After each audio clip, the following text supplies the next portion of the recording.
얼마 전에 DNA 확인 결과 한국의 화성 연쇄 살인 사건의 진범이 확인되었다는 뉴스를 듣고 저는 관심을 가지고 인터넷 신문을 읽어왔습니다.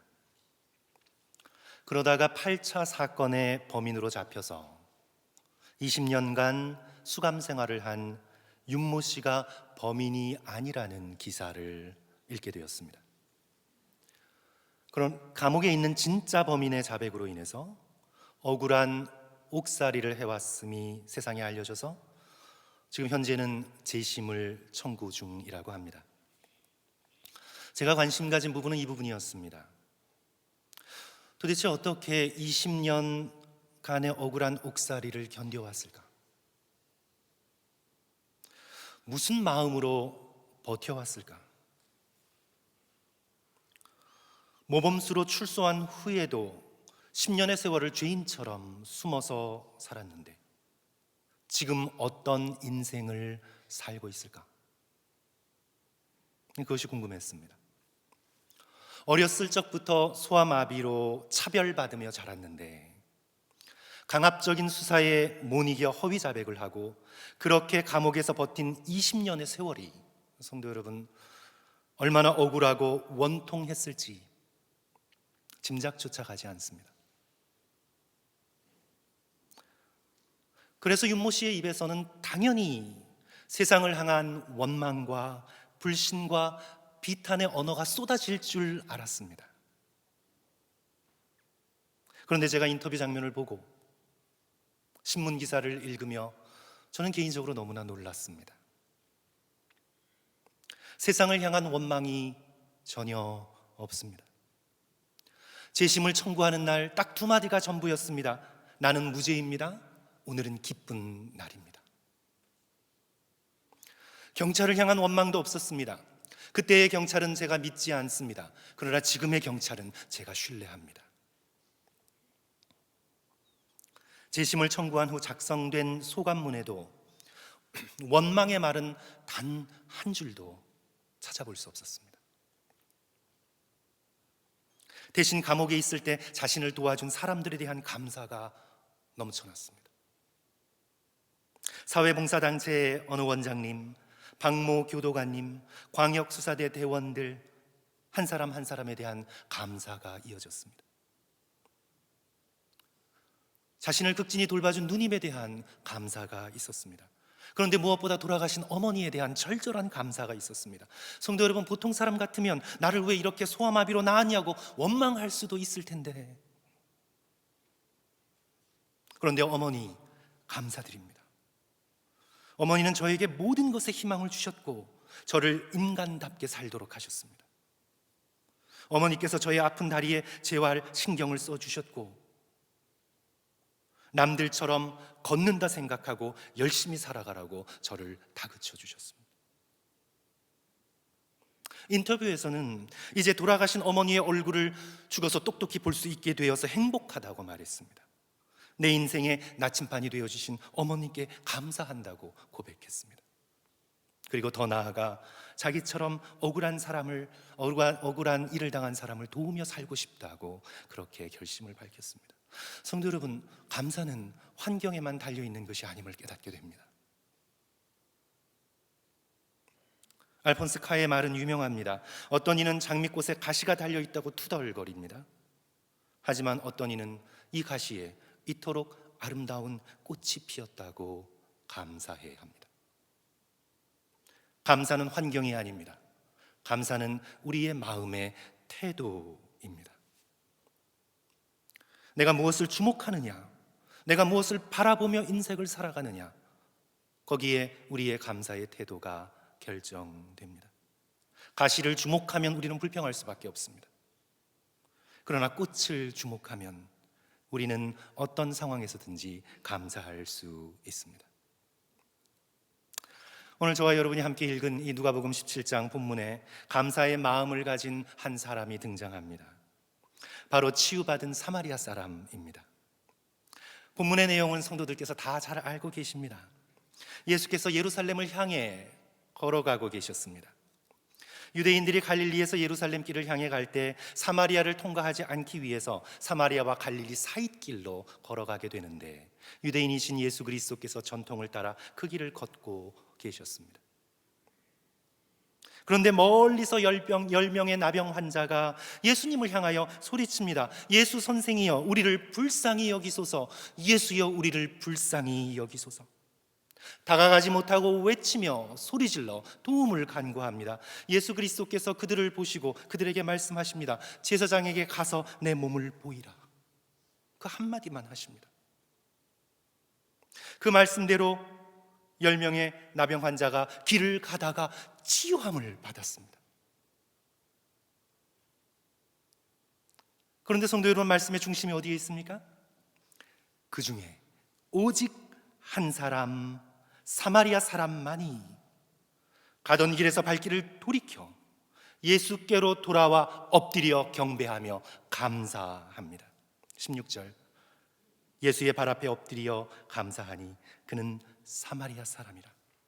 이에 예수께서 17절 18절에서 말씀하십니다. 예수께서 대답하여 이르시되 10사람이 다 깨끗함을 받지 아니하였느냐? 그 9은 도대체 어디 있느냐? 이 이방인 외에는 하나님께 영광을 돌리러 온 자가 하나도 없느냐?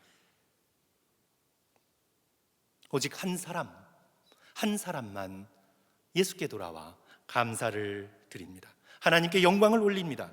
그리고는 오직 한 사람만 예수 그리스도의 입에서 나오는 놀라운 복된 축복을 받습니다. 19절, 그에게 이르시되 일어나 가라, 내 믿음이 너를 구원하였느니라. 사랑하는 성도 여러분, 오늘 우리는 추수감사절을 맞아서 오늘 이 본문의 말씀을 통해 감사에 대하여 우리가 무엇을 배울 수 있을까요? 첫 번째로, 우리 모두가 너무나 잘 알고 있죠. 우리에게 일어난 모든 선하고 좋은 일을 통해 우리는 하나님께 감사하기로 결단해야 합니다. 의외로 우리는 감사에 인색합니다. 성도 여러분, 우리가 가만히 있을 때는 감사할 수 없습니다. 우리의 디폴트 모드, 우리가 가만히 있을 때는 언제나 불평하고 걱정하고 미래를 내다보며 염려합니다. 우리는 감사에 인색합니다. 당연한 것으로 생각합니다. 주어진 것들이 당연한 거지 이거 당연한 거지. 근데 운이 좋아서 그런 거지. 내가 능력이 있어서 그런 거야. 내가 벌었는데. 그렇게 생각합니다. 아니, 감사의 마음이 있어도 하나님께 감사하지 않습니다. 잘 돼서 다행이다. 정말 운이 좋아서 다행이다. 이런 생각을 해도 하나님을 기억하고 구체적으로 우리의 인생 가운데 일어난 크고 작은 선한 일들에 대하여 하나님을 향해 감사하지 않습니다. 주님, 정말 감사합니다. 주님, 자격 없는 저희에게 이런 기쁨을 허락하시다니요, 오늘 하루를 열어주시다니요, 주를 바라볼 수 있게 하시다니요, 주님 정말 정말 감사합니다. 예수 그리스도께 마음의 발걸음을 돌이켜 엎드려 감사하는 자는 정말 소수입니다.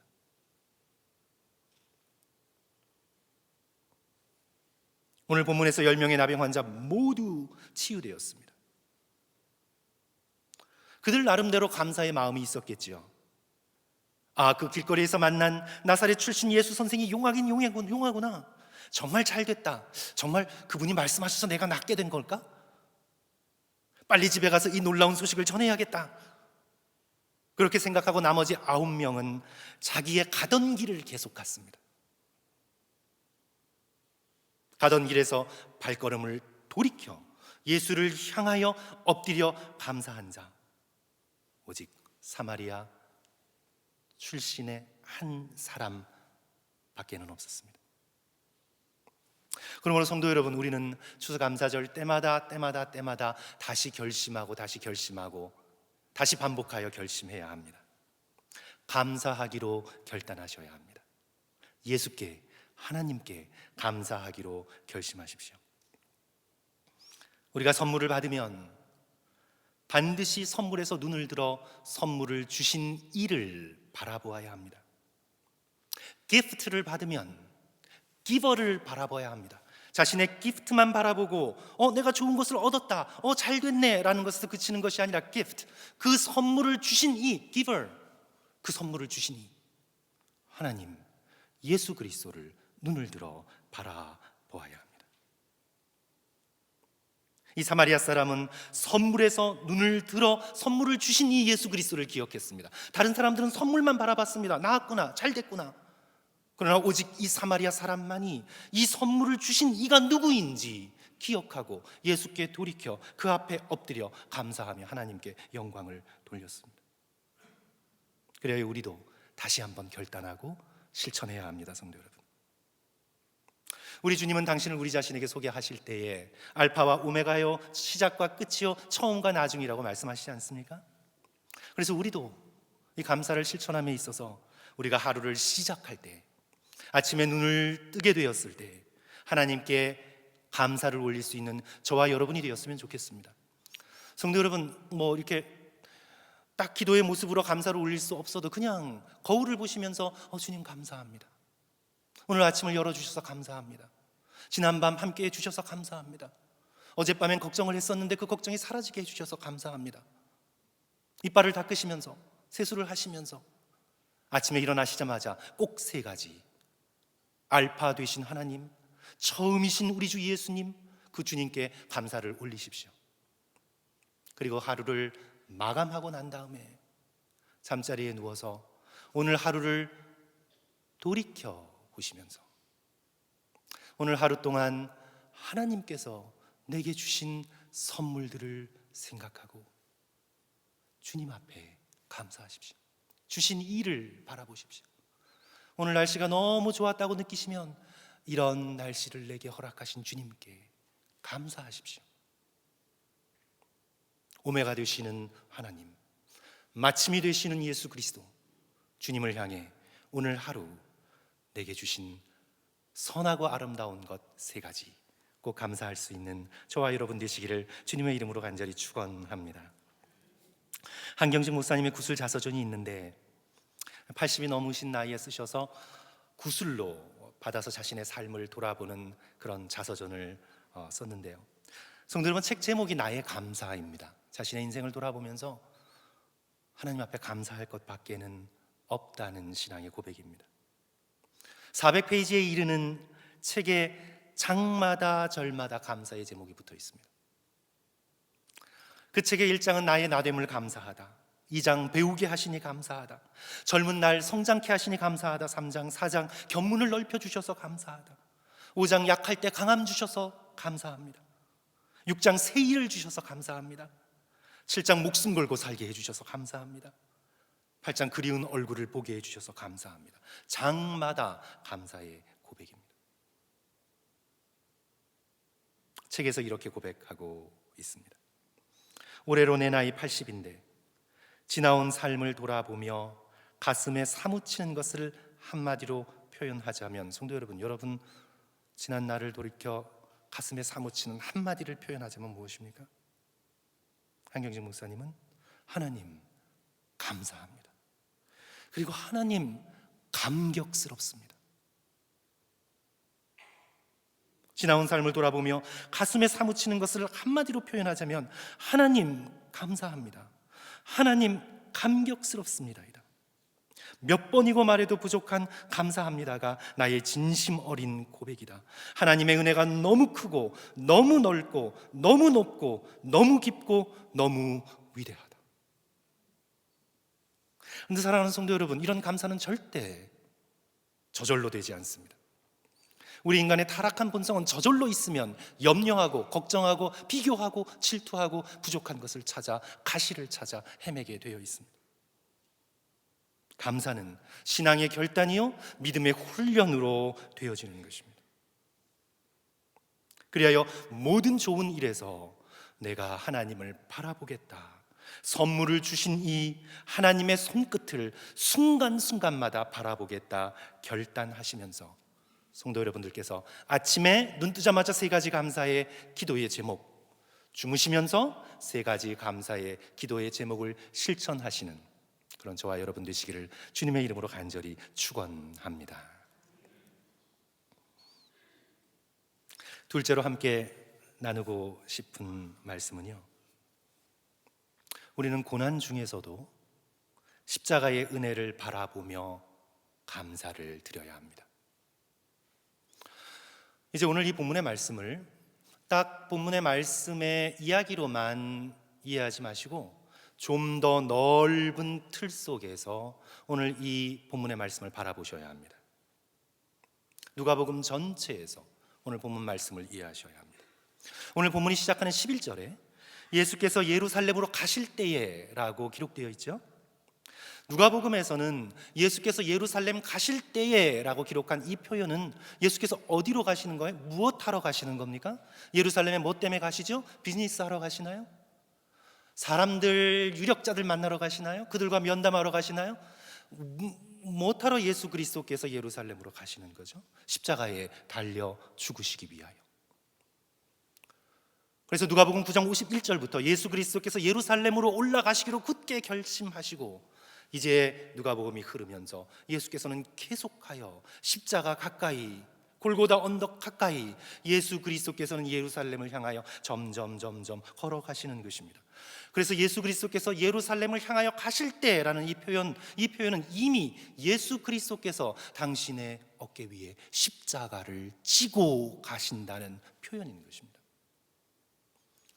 단지 예루살렘 골고다 언덕에서 비아 돌로로사에서만 십자가를 지신 것이 아니라 예루살렘으로 가시면서 이미 예수 그리스도의 등에는 십자가가 올려져 있었습니다. 그리하여 예루살렘으로 가시는 길에 이 나병을 치유하신 사건은 단지 예수 그리스도께서 초자연적인 당신의 능력으로 나병을 짠 하고 치유하신 그런 기적을 말하지 않습니다. 와, 예수께서 얼마나 능력 있는 자신지 봐라. 그는 초능력자이고 놀라운 능력을 가진 자시다. 이런 예수께 박수를 보내라. 그를 찬양하라라는 의미로 예수 그리스도께서 나병 환자들을 치료하신 것이 아닙니다. 예수께서 나병 환자를 치료하신 방법은 당신의 몸에 십자가에 나병 환자의 그 많은 고통과 아픔과 절망을 대신 짊어지시고 당신의 깨끗하심을 나병 환자에게 허락하신 것입니다. 나병은 단지 육체적 질병이 아닙니다.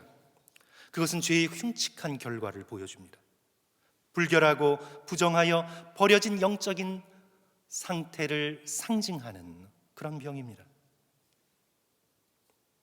예수께서 바로 죄로 인해 죽어버려지게 될 그의 영혼의 참혹한 운명을 예수 그리스도께서 십자가에 짊어지신 사건입니다. 그러기에 이런 넓은 배경 속에서 오늘의 본문의 말씀을 들여다볼 때 이 사마리아인의 감사는 십자가에 달리신 예수께 나와 꿇어 엎드리는 감사입니다.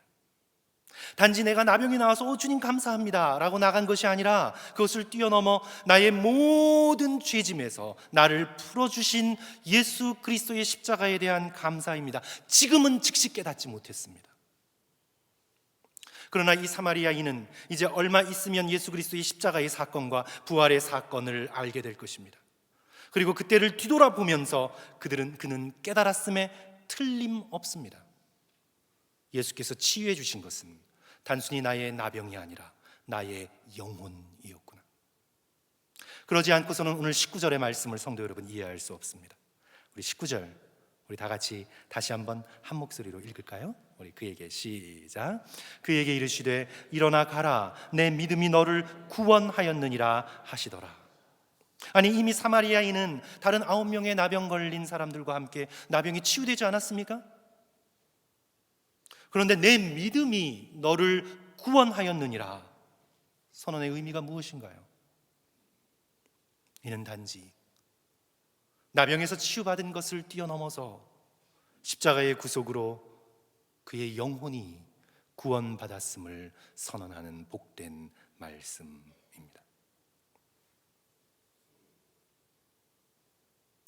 그러므로 우리가 오늘 본문의 말씀을 통해 깨닫게 되는 진정한 감사는 바로 십자가에 대한 감사입니다. 나 대신 영원한 형벌을 받으신 고난의 예수 그리스도에 대한 감사입니다. 나를 사망과 지옥의 형벌에서 구해주신 빛나는 구원에 대한 감사입니다. 우리가 이 감사를 알고 이 감사를 깨닫고 진심으로 올려드릴 때 우리는 어떤 고난 속에서도 감사할 수 있습니다. 그런데 만약 우리가 십자가의 감사를 모르면 성도 여러분, 저와 여러분은 어느 순간에 반드시 절망하게 될 것입니다. 기껏해야 감사할 수 있는 것이 환경의 좋은 변화에만 있다면, 그리고 이 십자가의 감사를 모르면 어느 순간에 우리는 반드시 절망하게 되어 있습니다. 성도 여러분, 상상해 보십시오. 이 사마리아인이 지금 나병에는 치유되었습니다. 그러나 이 사마리아인이 언젠가는 병들어 죽지 않겠습니까? 지금은 치유되었지만 누가 압니까? 1년 후에, 아니면 10년 후에 어떤 사고나 질병이나 박해로 그는 죽게 될 것입니다. 그때 그는 무엇 때문에 감사할 수 있겠습니까? 질병 앞에서, 죽음 앞에서 무엇으로 감사할 수가 있겠습니까? 예수 십자가의 구원과 빛나는 부활의 영광과 사라지지 않는 천국의 소망으로 내 영혼을 만져주신 예수 그리스도의 은혜 때문에 우리는 고난 가운데에서도 감사할 수 있는 이유를 찾게 됩니다. 나병의 치유를 통해 이 사마리아인은 예수님이 누구신지를 비로소 깨닫게 됩니다. 그리하여 예수께 엎드려 경배했습니다.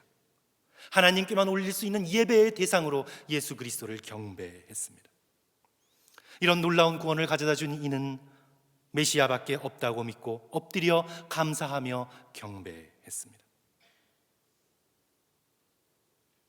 이런 사마리아인을 향하여 예수께서 나머지 9은 얻지 못한 놀라운 축복을 주십니다. 일어나 가라, 내 믿음이 너를 구원하였느니라. 그러므로 사랑하는 성도 여러분, 고난 중에서도 십자가를 바라보고 감사하십시오. 나를 구원하신 십자가의 사랑에 감격하고 감사하십시오. 죽어가면서도 감사하기로 결단하십시오. 그리하여 어떤 환경 속에서도 주님을 향해 감사의 마음을 올려드릴 수 있는 저와 여러분 되시기를 간절히 축원합니다. 저는 중국 선교의 아버지라 불리는 허슨 테일러의 이야기로 오늘 말씀을 마치고자 합니다. 이 허슨 테일러는 중국의 내지 선교사로 유명하잖아요. 그 중국에서 선교 사역을 하면서 아내를 잃게 되었습니다. 이제 아기를 출산한 2주가 지나 아내 마리아가 아이와 함께 죽게 됩니다. 병상에 누워있는 아내에게 허슨 테일러가 말합니다. 여보, 당신이 죽어가고 있다는 걸 알고 있어? 내가 죽는다고요? 왜 그렇게 생각하죠? 당신은 지금 점점 약해지고 있어. 이상하네요. 고통도 없고 좀 어지러울 뿐인데. 당신은 지금 영원한 집을 향하여 가고 있는 중이요, 곧 예수 그리스도와 함께 있게 될 것이요. 그러자 마리아가 말합니다. 정말 안 됐군요. 정말 안 됐군요. 아니, 예수 그리스도와 함께 하게 되어서 안 된 것은 없어. 힘을 내시오. 용기를 가지시오. 아니, 그런 뜻이 아니에요. 여보, 그런 뜻이 아니에요. 그런 뜻이 아니에요. 나는 주님 곁에 있게 되어서 좋지만 이런 중요한 때에 내가 당신을 떠나야 하다니. 하지만 하나님께서 당신의 모든 필요를 채워줄 줄 믿습니다. 이 대화의 장면을 옆에서 지켜보고 있던 동료 선교사가 후에 전하기를, 나는 이런 장면을 결코 본 적이 없었다. 마리아가 마지막 숨을 내쉬고 있을 때 허슨 테일러는 무릎을 꿇고 그녀를 하나님의 손에 의탁했다. 무엇보다 마리아를 아내로 주신 하나님께 감사드리며 12년 반 동안 허락하신 놀라운 행복에 감격스러워했다. 가시를 바라보지 않았습니다.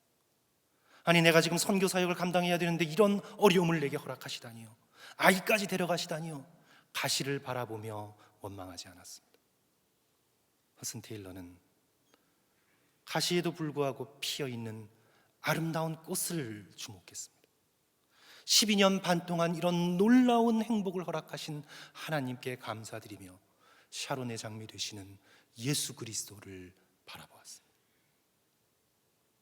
아내가 죽은 후 며칠 있다가 허슨 테일러는 일기에 이렇게 적습니다.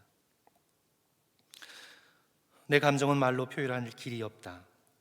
마치 한 대 얻어맞은 사람처럼, 어지럼증으로 비틀대는 사람처럼 아직도 슬픔에 정신이 반쯤 나간 상태다. 하지만 하늘 아버지께서 허락하신 것이기에 나는 이것이 베스트임을 믿는다. 그리고 이 슬픔 가운데에서 나는 하나님께 감사하기로 결단했다. 지금도 여전히 슬픔에 허우적되지만 이전에 알지 못했던 깊은 평안을 느끼며 나는 지금 슬픔 속에서도 즐거워하고 있다. 성도 여러분, 이 패러독시컬한 삶을 보십시오. 내가 지금 슬픔 가운데 있지만 그러나 동시에 나는 즐거워하고 있다.